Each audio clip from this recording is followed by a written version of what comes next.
Hello, আসসালামু আলাইকুম guys, তোমরা সকলে কেমন আছো? আশা করি অনেকেই ভালো আছো। তোমাদের মাঝে আমি এমআই তারিকুল আজকে আইডি রিয়াকশন ভিডিও না এসে তোমাদেরকে আজকে গল্প শোনাতে আসলাম। তো গল্পটির নাম হলো গরিব ঘরের ছেলে। তো গল্পটির প্রথম চরিত্রে থাকছে সাকিব এবং দ্বিতীয় চরিত্রে থাকছে রিয়া। সাকিব হলো গাজীপুরের এক গরিব ঘরের ছেলে। বাবা রিক্সা চালাতো, মা মানুষের বাসায় কাজ করত। তাদের ঘরে অনেক অভাব ছিল, কিন্তু একটা জিনিস ছিল, সাকিবকে পড়ানোর স্বপ্ন। সাকিব এসএসসি পাশ করলো ভালো একটি রেজাল্ট নিয়ে। গ্রামের সবাই বলতো এই ছেলেটা একদিন বড় হবে। সাকিবও স্বপ্নে দেখতো ঢাকা গিয়ে পড়াশোনা করবে, চাকরি করবে এবং মা বাবাকে বড় পাকা বাড়ি বানিয়ে দেবে। ঢাকায় এসে সাকিব একটি কলেজে ভর্তি হলো, সাথে একটা ম্যাচ নিল। সাকিব ম্যাচের খরচ চালাতে সে রেস্টুরেন্টে 6 ঘন্টার ওয়েটারের কাজ নিল। সাকিব প্রতিদিন ক্লান্ত শরীর নিয়ে রাতে পড়তে বসতো। সেই সময় পরিচয় হলো রিয়ার সাথে।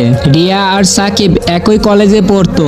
রিয়া ধনী ঘরের মেয়ে না, কিন্তু সে মধ্যবিত্ত ফ্যামিলির ছিল। সাকিবের সৎ চেষ্টা, চোখের জিদ রিয়ার অনেক ভালো লাগতো। তাদের 2 বছর রিলেশন চলতো।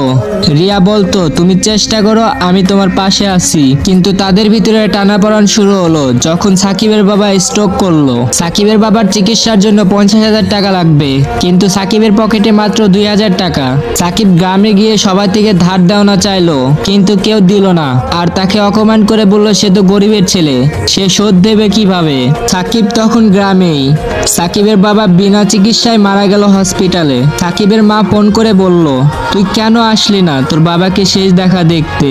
কিন্তু তখন সাকিবের কাছে টাকাও ছিল না হসপিটালে যাওয়ার জন্য। এর 1 মাস পর রিয়ার বাসা থেকে বিয়ে ঠিক করলো এক প্রবাসী ছেলের সাথে। রিয়া সাকিবকে ডেকে বলল সাকিব আমি তোমাকে ভালোবাসি, কিন্তু বাসায় আর লড়তে পারছি না। তোমার তো চাকরি নেই, তোমার তো কোনো ভবিষ্যৎ নেই, আমি আর কতদিন বসে থাকবো তোমার জন্য। সাকিব তখন কিছু বলল না, কারণ কথাটা মিথ্যা ছিল না। আজ সাকিব একা, তার মা গ্রামে একা থাকে, বোনের বিয়ের চিন্তা। রিয়া এখন দুবাইতে সুখের জীবন যাপন করতেছে। মাঝে মাঝে সাকিব ম্যাচের ওই ছোট্ট রুমে বসে থেকে ভাবে কি দোষ ছিল আমার, আমি তো চেষ্টা করেছিলাম। এই হলো গরিব ছেলের কষ্ট।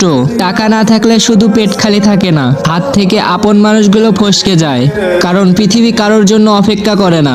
গল্পটা শুনতে খারাপ লাগছে জানি, কিন্তু বাস্তবে এমন হাজারো সাকিব আছে।